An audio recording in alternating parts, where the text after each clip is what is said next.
Area 51 is just a plot on the map based on the Nevada test site, all the different areas within that.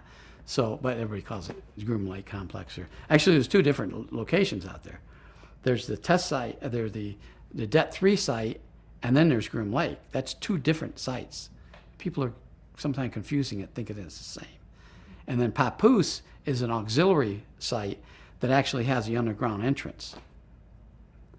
Have you been in that? Absolutely, I've been through the whole site. I spent 9 months out there as a counterintelligence officer. We had a facility at the Area 51 that would blind.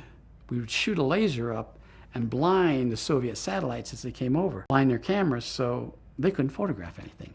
And not only did we blind the Russians, we would blind anybody else's satellites that would come over. So it's very difficult to get actually photographs during that time period of Area 51. And now I don't know that they have that out there anymore. I've been out for a long time. What year was that you were? 81 and 85. And when you were out at that facility, did you see any man-made, sort of based on reverse engineered objects? Yeah. That were used, what might be called electromagnetogravitics or anti-grav type systems? I saw one, what I would prefer, nobody actually told me it was an anti-gravity craft, but the way it was operating and the way it could lift up by itself, we watched it, it had to be. I don't know what else. I'm not a technical guy, but I could look at it and just common sense tells me this thing was anti-gravity. Now, but I think that craft was an actually alien craft. I don't think that was a reverse engineered. There's two different complexes out there.